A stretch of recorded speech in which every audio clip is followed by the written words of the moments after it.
क्या तेजस्वी यादव का परिवार बिखराव के रास्ते पर है?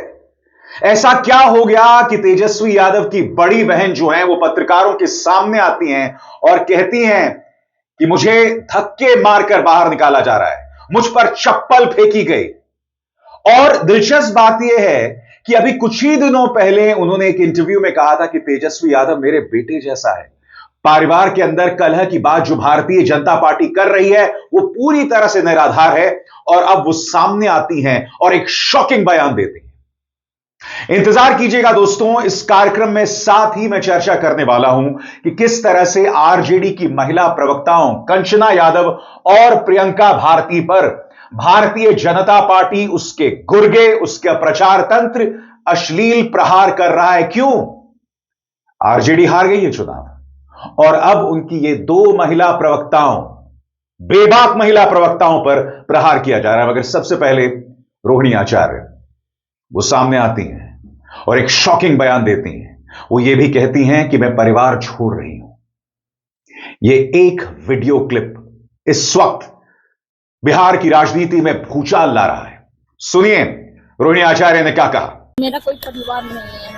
अब ये जाकर के आप संजय, रमेश, तेजस्वी यादव से पूछिए, मेरा कोई परिवार नहीं है। वही लोग निकाला है हमको परिवार से, क्योंकि रिस्पॉन्सिबिलिटी लेना नहीं है उनको। पूरा दुनिया बोल रहा है जो चाणक्य बनेगा तो चाणक्य से आप सवाल पूछिएगा। जब कार्यकर्ता चाणक्य से सवाल कर रहा है, पूरा देश दुनिया सवाल कर रहा है कि पार्टी का ये ऐसा हाल क्यों हुआ। अब जब संजय, रमेश, इन लोग का नाम लीजिए तो आपको घर से निकाल दिया जाएगा, आपको बदनाम किया जाएगा, आपको गाली दिलवाया जाएगा, आपके ऊपर चप्पल उठा करके मारा जाएगा। दीदी तेज प्रताप। दिलचस्प बात यह है कि अगर ये लड़ाई लंबे अरसे से चली आ रही तो एक दिन पहले जब मतगणना हो रही थी तब यह बयान उनका सामने आया था। उन्होंने कहा था, साथियों, अधिसंख्य की सीटों पर अभी मतगणना की शुरुआती चरण 4-5 राउंड की गिनती संपन्न हुई है। भ्रामक, गुमराह करने वाले रुझानों को परिणाम मानने की गलती कर मतदान केंद्रों को न छोड़ें। मतगणना के निर्णायक राउंड्स की गिनती होने तक पूरी मुस्तैदी, सतर्कता व सजगता के साथ मतगणना केंद्रों पर बने रहकर वोट चोरों को किसी भी प्रकार की धांधली, गड़बड़ी करने की कोई गुंजाइश न दें। तो अभी 2 दिन पहले जब मतगणना हो रही थी तब यह बयान दिया था रोहिणी आचार्य ने, और अब सामने आती हैं और इस तरह का बयान देती हैं। सबसे बड़ी बात, जैसे कि आप जानते हैं कि तेज प्रताप यादव परिवार से अलग हो चुके हैं। अब रोहिणी आचार्य का यह बयान आया है। बंद कमरे के अंदर ऐसा क्या हुआ कि रोहिणी आचार्य सामने आती हैं और इस तरह का बयान देती हैं। मुझे जो अपने सूत्रों के हवाले से खबर मिल रही है उसकी चर्चा कुछ देर बाद, मगर मैं आपको रोहिणी आचार्य का एबीपी न्यूज को दिए गए इंटरव्यू का एक छोटा सा क्लिप पेश करना चाहता हूं जो उन्होंने कुछ दिन पहले दिया। यहां पर वो तेजस्वी को अपना बेटा बता रही थीं। एबीपी न्यूज की पत्रकार निधिश्री को दिए गए इंटरव्यू में उन्होंने क्या कहा था, सुना जाए। ठीक है, आपके और तेजस्वी के बीच मतलब घर, वो मेरा भाई है, छोटा भाई है, मेरा बेटा जैसा है। वो बचपन से हम उसको देखे हैं, दोनों भाई, चाहे मेरी बहनें भी हैं। परिवार में कभी कुछ हो सकता है क्या? एंड परिवार में कभी मनमुटाव हो सकता है? हाँ, तो ये सब अफवाह हैं। ये लोग झूठ बोल करके, क्योंकि जिनका परिवार नहीं है वो लोग इसी काम में रहते हैं कि कैसे भाई बहन को लड़ाया जाए, कैसे भाई भाई को लड़ाया जाए। तो जिनका घर परिवार नहीं है वही लोग ये सब अफवाह उड़ाते हैं। ऐसी कोई बात नहीं है। तो अब ऐसा क्या हुआ कि वो ये कह रही हैं कि मुझ पर चप्पल फेंकी गई, अब मैं परिवार छोड़ रही हूं। और बात वहां नहीं रुकती, यहां पर वो संजय और रिजवान, 2 नामों का जिक्र कर रही हैं। और मैं आपको बतलाना चाहता हूं दोस्तों, उन्होंने एक रीट्वीट किया है जो मैं आपको पढ़कर सुनाना चाहता हूं। ये ट्वीट जो है किसी सेक्युलर नेताजी का है। यहां पर आप बाकायदा देख सकते हैं रोहिणी आचार्य की तस्वीर है और रमीज नेमत की तस्वीर है। क्योंकि देखिए हो क्या रहा है, रोहिणी आचार्य 2 लोगों पर प्रहार कर रही हैं। पार्टी के जो प्रवक्ता हैं संजय यादव और रमीज नेमत, ये दोनों शख्सियत जो हैं वो तेजस्वी यादव के बेहद करीबी हैं। यहां पर जिस ट्वीट को इन्होंने रीट्वीट किया है, यानी कि अपने सोशल मीडिया हैंडल एक्स पर पेश किया है, उसमें क्या कहा गया है, गौर फरमाएं। कौन है रमीज, जो बिहार में राजद की हार के बाद लालू जी की बेटी रोहिणी आचार्य बहन ने जिनका जिक्र किया है पार्टी छोड़ने के बाद। रमीज नेमत गैंगस्टर आपराधिक मानसिकता का है, बलरामपुर उत्तर प्रदेश का रहने वाला है और झारखंड प्रथम श्रेणी क्रिकेट खेल चुके और उनकी दोस्ती संजय यादव से। रमीज नेमत संजय यादव के लिए काम करता है और उस पर हत्या का मामला चल रहा है और उसके ससुर पर भी, जो उत्तर प्रदेश में टॉप 10 अपराध में आता है, अभी जेल से बेल पर चल रहा है। ये जो दावा यहां पर किया जा रहा है, इसकी पुष्टि का मेरे पास कोई जरिया नहीं है कि क्या रमीज नेमत वाकई ऐसे हैं, मगर रोहिणी आचार्य ने यह जानकारी अपने ट्विटर हैंडल पर साझा की है। मेरी बात कुछ पत्रकारों से हुई दोस्तों। उनका कहना है कि पारिवारिक परिवारों में यही प्रॉब्लम होती है। जब एक पॉलिटिकल फैमिली होती है ना, तो उसमें होता क्या है, पॉलिटिकल फैमिली का हर शख्स चाहता है या तो मैं राज्यसभा जाऊं या लोकसभा जाऊं या मुझे बड़ी जिम्मेदारी मिले, और जब किसी को बहुत बड़ी जिम्मेदारी नहीं मिलती है तो यह बात सामने उभर कर आती है। रोहिणी आचार्य जब मतगणना हो रही थी तब उनका बयान हमने देखा कि हिम्मत नहीं हारना है, वोट चोरों को कामयाब नहीं होने देना है। 24 घंटे बाद फिर वो इस तरह का बयान देती है। मुझे बताया जा रहा है कि यह संभव है कि जब यह सब हुआ होगा तो रोहिणी आचार्य ने कुछ मुद्दे रखे होंगे, मगर आप जानते हैं कि इस वक्त लालू प्रसाद यादव का परिवार, ये कहा जाए तेजस्वी यादव का परिवार, अपने पूरे पॉलिटिकल करियर के सबसे न्यूनतम स्तर पर है। एक भारी संकट का सामना कर रहा है। विपक्ष तो यह तक कह रहा है कि परिवार बिखर चुका है। सुनिए राजीव प्रताप रूडी क्या कह रहे हैं। ऐसा सर, रोहिणी आचार्य ने राजनीति से और परिवार से, देखिए, उनके परिवार का मामला है, छोटी है। मेरे चुनाव में बहुत परिश्रम किया था, हो सकता है किसी प्रकार का निराशा हो, लेकिन मुझे लगता है कि राष्ट्रीय जनता दल और परिवार बिखरता जा रहा है और संकेत अच्छे नहीं। उन्होंने संजय यादव पे आरोप लगाया है। मुझे उनके पार्टी और उनके परिवार के बारे में कोई ऐसी टिप्पणी नहीं करनी है, लेकिन संकट राष्ट्रीय जनता दल पर बड़ा मंडरा रहा है और ये पार्टी पूरी तौर से अब बिखर चुकी है। रोहिणी आचार्य बेटी है और बेटी जिसने अपने पिता की प्राण रक्षा की, अपने भाई के कलाई में राखी बांधी, उस बेटी के मन में अगर मनः पीड़ा है, राजनीतिक पीड़ा होना एक अलग विषय है, लेकिन उसके साथ व्यवहार की पीड़ा अगर है तो यह तो गृह की जो लक्ष्मी होती है, बेटी लक्ष्मी होती है, सरस्वती होती है, उसका अपमान करना यह हमारी परंपरा का हिस्सा नहीं रहा है। और लालू जी, राबड़ी जी इस पर खामोश क्यों हैं? आखिर ये दूसरी घटना हुई। तो मैं आपसे क्या कह रहा हूं, परिवार इस वक्त अपने सबसे खराब संकट का सामना कर रहा है। इस दौर में हो सकता है रोहिणी आचार्य ने कुछ बातें रखी होंगी, कुछ कहा होगा, और जैसे मैंने कहा, एक राजनीतिक परिवार में सब महत्वाकांक्षी होते हैं, सब चाहते हैं कि भाई मैं लोकसभा जाऊं, राज्यसभा जाऊं, और जब यह नहीं मिलता है तो वो भी अलग अलग तरीकों से सामने उभर कर आता है। यह प्रॉब्लम होती है पॉलिटिकल फैमिली के साथ, क्योंकि हर कोई शख्स जिम्मेदारी चाहता है। तेज प्रताप यादव लालू प्रसाद यादव के बेटे, और अब वो प्रधानमंत्री नरेंद्र मोदी की तारीफ कर रहे हैं, महान पार्टी बता रहे हैं, यानी कि लालू प्रसाद यादव के उसूल इस व्यक्ति के खून में हैं और यह व्यक्ति फिर भाजपा और संघ की तारीफ कर रहा है। पॉलिटिकल ऑपर्चुनिज्म या पॉलिटिकल अवसरवाद कहीं ना कहीं यही है। इसमें दो राय नहीं है दोस्तों कि इस वक्त आरजेडी, उसके समर्थक, उनका हौसला जो है वो पूरी तरह से बिखरा हुआ है, पूरी तरह से मायूसी है। मगर मैंने हमेशा से कहा है कि तेजस्वी यादव एक अच्छा चुनाव लड़े। आज से नहीं, याद कीजिएगा विधानसभा के अंदर सम्राट चौधरी ने उनके बारे में क्या क्या नहीं कहा, उनके पिता के बारे में क्या क्या नहीं कहा। यह तक कहा कि भाई बहन ने किडनी इसलिए दी ताकि उन्हें लोकसभा की टिकट मिल जाए। इससे ज्यादा अश्लील बात क्या हो सकती थी, मगर तेजस्वी ने कभी आपा नहीं खोया। नीतीश कुमार ने राबड़ी देवी के साथ तू तड़ाक किया, मगर तेजस्वी ने आपा नहीं खोया। चुनाव आए, तेजस्वी ने मेहनत की। हालांकि मैं इस मंच पर लगातार बताता रहा हूं कि तेजस्वी यादव 10-12 दिनों के लिए गायब हो गए। गठबंधन ने समय पर उन्हें मुख्यमंत्री के तौर पर प्रोजेक्ट नहीं किया, ये गलतियां थी। राहुल और तेजस्वी में वोटर अधिकार रैली के बाद सामंजस्य और तालमेल नहीं दिखाई दिया, यह गलती है। इसका जिक्र मैंने पहले भी किया था, मगर बावजूद इसके तेजस्वी यादव मैदान में थे, उन्होंने कभी कोई भड़काऊ बात नहीं कही। वो मुद्दे उठाते रहे, नौकरी की बात करते रहे। देखिए किस तरह से नौकरी की बात कर रहे थे।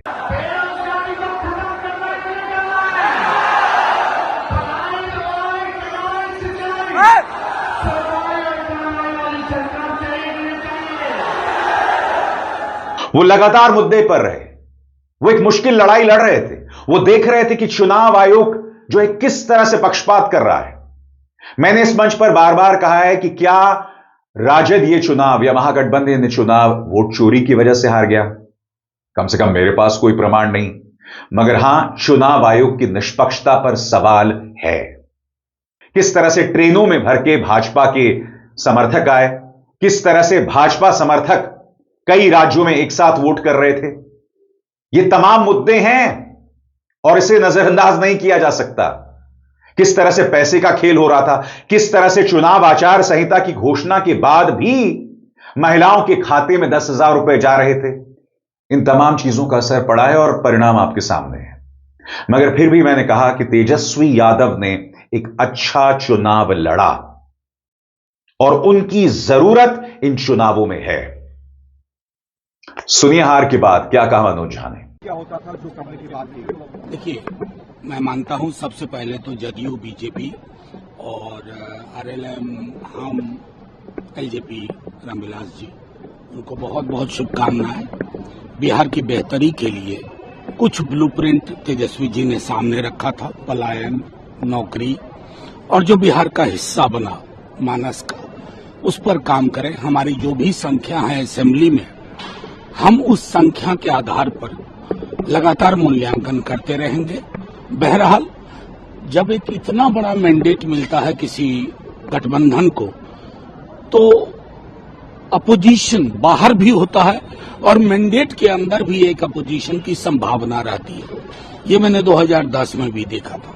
बहरहाल, मैं समझता हूं त्वरित टिप्पणी, त्वरित मूल्यांकन नहीं करना चाहिए। एक बड़ा चुनाव था।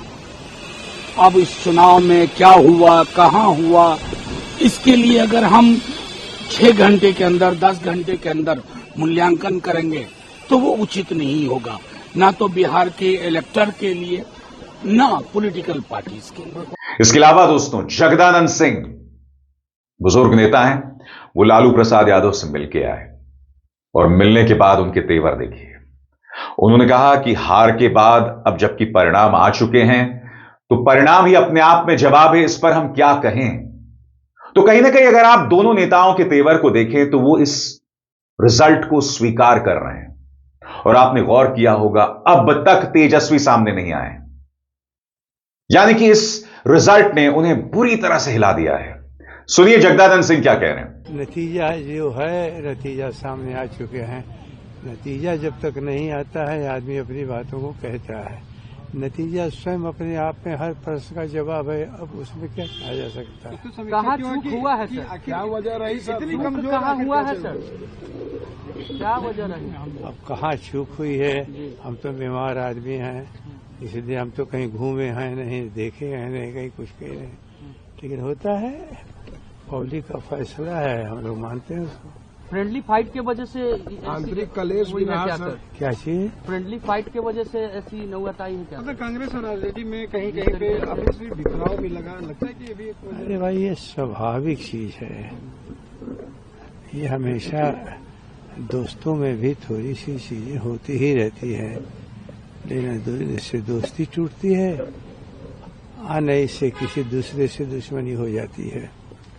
ये तो सामान्य घटना है, इसमें क्या छिपी। और जैसे मैंने कहा, तेजस्वी अब तक खामोश है, लालू प्रसाद यादव खामोश हैं, राबड़ी देवी खामोश हैं।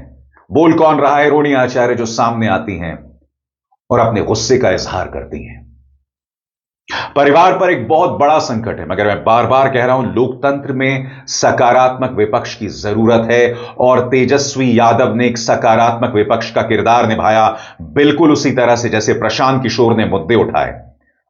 उन्हें बेशक एक भी सीट ना मिली हो, मगर वो अच्छा चुनाव लड़े। कम से कम चुनाव की घोषणा से पहले तो बहुत अच्छा चुनाव लड़े, मुद्दे उठा रहे थे, प्रेस कॉन्फ्रेंसेस कर रहे थे, मगर जैसे ही चुनाव की सरगर्मी तेज हुई, वो खामोश हो गए, रहस्यमय तरीके से खामोश हो गए, मानो चुनाव ही नहीं लड़ना चाहते थे। फिर वो इस तरह की बातें करने लगे कि भाई जो भी जीते बिहार का मुद्दा उठाए या बिहार जीते। आप खुद के लिए लड़ रहे थे मगर आप खामोश हो गए रहस्यमय तरीके से।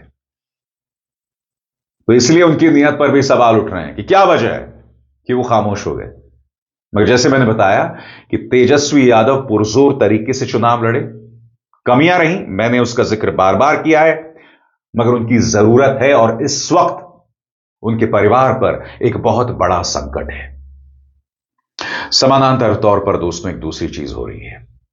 आपकी स्क्रीन पर राजद की बेबाक प्रवक्ताएं प्रियंका भारती और कंचना यादव, भारतीय जनता पार्टी इन पर प्रहार कर रही है, इन पर अश्लील प्रहार कर रही है। भाजपा का विवादित प्रवक्ता एक जमाने में जो प्रधानमंत्री नरेंद्र मोदी को पानी पी पी कर गाली देता था, यह वो व्यक्ति है दोस्तों जिसने राष्ट्रपति को खत लिखा था और कहा था कि बजरंग दल पर न सिर्फ पाबंदी लगाई जाए बल्कि आतंकवाद की धाराओं के तहत। ये देखिए, भाजपा का समर्थक तथागत रॉय जो कि राज्यपाल हुआ करते थे, उनके बारे में खत लिखा था कि किस तरह से ईसाइयों और मुसलमानों पर जो है हमले कर रहा है। इस व्यक्ति ने कन्हैया के साथ बैठ के, उमर खालिद के साथ बैठ के, शहला रशीद के साथ बैठ के क्या क्या बातें नहीं कहीं अमित शाह और प्रधानमंत्री के बारे में, मगर वो हिंदी में कहावत है थूक कर चाटना। फिर ये भाजपा में आ गया, क्यों? क्योंकि कांग्रेस में इसको भाव नहीं मिला। अब यह व्यक्ति ऑर्केस्ट्रेट कर रहा है हमले कंचना और प्रियंका भारती पर। पूरा भाजपा लगा हुआ है इन पर प्रहार करने। अब दोगलों की क्या विश्वसनीयता है, जो इधर भी थे उधर भी थे, उनके बारे में मुझे नहीं कहना, मगर सुनिए प्रियंका भारती क्या कह रही है। जय भीम, जय बिरसा, जय मंडल, सतरंगी सलाम। शुक्रिया उन सभी लोगों का जो हमारे साथ समर्थन में खड़े हैं, और अलग से शुक्रिया उन लोगों का जो लगातार ट्रोलिंग कर रहे हैं। कभी भीमटी बोल रहे हैं, कभी नील चट्टी बोल रहे हैं, कभी ताड़का, कभी सूर्पनखा। पता है आपको, जब आप मुझे भीमटी बोलते हैं मजबूत महसूस होता है क्योंकि भीम का नाम गूंज रहा होता है। जब आप नील चट्टी बोलते हैं मुझे वो नीला रंग याद आता है जो 5000 सालों से हमारे शरीर पर आपने भर पाया है, तो मजबूती महसूस होती है। आप 3 महिलाओं को टारगेट कर रहे हैं, मुझे कर रहे हैं, कंचना यादव जी को कर रहे हैं, सारिका पासवान जी को कर रहे हैं। ये वो 3 बहुजन मजबूत सशक्त महिलाएं हैं जिनको हमारी पार्टी ने आवाज़ बनाया, समाज की आवाज़, और हमारे आवाज़ के माध्यम से बहुजन समाज राष्ट्रीय पटल तक पहुंच पाया। आप मेरे से मेरी आवाज़ कैसे छीन लेंगे, मुझसे मेरा समाज कैसे छीन लेंगे, मुझसे मेरी पार्टी कैसे छीन लेंगे। बहुत प्रधानमंत्री हुए इस देश में, लेकिन कोई भी हुआ ना, बाबा साहब प्रधानमंत्री नहीं बन पाए, लेकिन कोई भी हुआ सब बाबा साहब के सामने सर झुकाकर ही निकलते हैं। उसी संविधान की शपथ खाते हैं जो बाबा साहब ने लिखा था। इसलिए मैं आपको इतना ही कहूँगी, राम मनोहर लोहिया ने कहा था, हम हार सकते हैं, हम बार बार हार सकते हैं, लेकिन हार मान तो नहीं सकते। हम हार नहीं मानेंगे। उल गुलान था, उल गुलान है और उल गुलान जारी रहेगा हर पटल पर, चाहे वो सांस्कृतिक हो, राजनीतिक हो, सामाजिक हो। हर पटल पर लड़ाई जारी रहेगी और दुगनी मजबूती के साथ। हम 2 कदम पीछे ज़रूर हुए हैं, लेकिन याद रखिए कदम 2 पीछे लिया जाता है एक लंबी छलांग मारने के लिए। ज़रूर लंबी छलांग होगी। शुक्रिया दोस्तों। कंचना का भी बयान सामने आया है, कंचना का लंबा चौड़ा बयान है, और यहां पर वो जिक्र कर रही हैं पार्टी की 2 प्रवक्ताओं सारिका पासवान और प्रियंका भारती का। वो क्या कहती हैं इस पर गौर फरमाया जाए। वो कहती हैं, प्रिय प्रियंका और सारिका दीदी, कल से सोशल मीडिया पर भाजपा के ट्रोलर्स और नेताओं द्वारा आप दोनों का और हम सभी का जो चरित्र हनन, गालियां और ट्रोलिंग की जा रही है, उसे पूरा देश, विशेषकर देश की महिलाएं देख रही हैं। महिलाएं राजनीति में आए, चल रहे नैरेटिव को चुनौती दें और अपने नेता व पार्टी के लिए मजबूती से खड़ी हों। यह बात संघियों को कितनी चुभ रही है, यह उनकी भाषा से साफ दिख रहा है। शायद इन लोगों को यह नहीं मालूम कि फिल्म तो अभी शुरू ही है। अब तो उन्हें हमें और हम जैसे तमाम महिलाओं को सुनना ही पड़ेगा, चाहे कान से खून ही क्यों ना निकल जाए, क्योंकि अभी इन्हें यह भी समझना बाकी है कि महिलाओं की राजनीति 10,000 रुपए तक सीमित नहीं है। 10,000 रुपए से भले ही कोई महिला एक बकरी खरीद ले, पर उसके बच्चों का क्या? उनके बच्चों को अच्छी स्कूलिंग चाहिए, सरकारी नौकरी के अवसर चाहिए, कारखानों और रोजगार की जरूरत होगी। श्री तेजस्वी यादव जी ने बिहार में कहा कि अब कि सब समय आएगा जब तेजस्वी आएगा। हमें अपने नेता श्री तेजस्वी यादव पर नाज है और यह नाज हमेशा रहेगा, इससे हमें कोई छीन नहीं सकता। हम ही नहीं बल्कि सभी राजनीतिक पार्टियों में आगे बढ़ने वाली महिलाओं को भी ऐसे घृणित, मनुवादी, पितृसत्तात्मक मानसिकता वाले पुरुषों का सामना करने की क्षमता मिले, ताकि महिलाओं की वोट की कीमत 10,000 रुपए तय ना की जाए, बल्कि वे अपना अधिकार डट कर मांग सकें। माननीय सुप्रीम कोर्ट का विशेष धन्यवाद, जिसने महिला मतदाताओं की कीमत कुछ रुपए में तय करने को हरी झंडी दिखाई। इलेक्शन कमीशन जिम्मेदार है तो कोर्ट भी उतना ही इस लोकतंत्र के लिए। लोकतंत्र जिंदाबाद। जानदार बात कही यहां कंचना ने, और मैं आपको बताना चाहता हूं कि कंचना और प्रियंका की लड़ाई कितनी मुश्किल रही है। याद कीजिएगा, इसी मंच पर मैंने एक कार्यक्रम किया था जिसमें मैंने आपको बताया था कि न्यूज चैनल्स को कहा गया है कि अगर प्रियंका और कंचना डिबेट में आएंगी तो हम नहीं आएंगे। ये हैं भाजपा के डरपोक प्रवक्ता। ये भी मत भूलिए, मैं आपको 20 सेकंड का मुकेश अंबानी के न्यूज चैनल का क्लिप दिखाना चाहता हूं। एंकर कंचना यादव को गाली दे रही हैं साहब। जी हां, टॉनिक परी गाली दे रही हैं। सुना जाए। I'm not going to do this, Kanchana जी। मैं SIR पर डिबेट करूंगी। आपको झूठ नहीं, आपकी बेवकूफी, आपका रायता जो आप फैला रहे हैं वो आपको मैं बता रही हूँ। छोटा सा बच्चा जो है ना कंचना जी, वो बेवकूफ आप नहीं है। आप जो बेवकूफी भरी बातें कर रही हैं ना, आप चले जाइए वहां पर। यह चुनौती है कंचना और प्रियंका भारती और सारिका पासवान की। इनकी एक और गलती है दोस्तों, एक नहीं कई गलतियां। इनफैक्ट क्या गलती है मैं बताता हूं। पहली गलती, पढ़ी लिखी हैं, दूसरी अच्छे कॉलेज से आती हैं, बनारस हिंदू विश्वविद्यालय, JNU, और पिछड़ी जातियों से आती हैं, दलित हैं, यादव हैं। और जाहिर सी बात है, जब इस जातीय पृष्ठभूमि से महिलाएं उभरती हैं, बेबाकी से अपनी बात रखती हैं, तो संघियों को दिक्कत होना लाजमी है। और ये कौन सी भाजपा है साहब? गौरव भाटिया, प्रेम शुक्ला, ये वो वाली पॉलिटिकल पार्टी है जो महिलाओं के बारे में अश्लील बयान देते हैं। ये वो प्रेम शुक्ला है जिन्होंने कांग्रेस के नेता सुरेंद्र राजपूत की मां के बारे में र शब्द से एक शब्द का इस्तेमाल किया था। भूल गए आप? सुनिए क्या कहा था। पाकिस्तान की भाषा बोलते हैं राहुल गांधी, जो सर्जिकल स्ट्राइक को खून की दलाली कहकर पाकिस्तान के तलवे चाटते हैं, और उसका यूनाइटेड नेशंस में दुरुपयोग किया जाता है।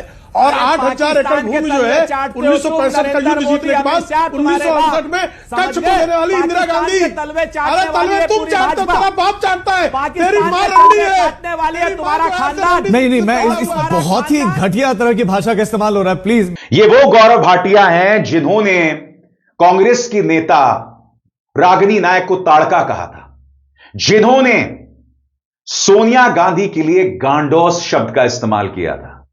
मजाक नहीं कर रहा हूं दोस्तों। यह वो पॉलिटिकल पार्टी है। और शहजाद पूनावाला, इसने पूरे झा समुदाय के बारे में जिस शब्द का इस्तेमाल किया था, मैं उसे दोहरा भी नहीं सकता हूं।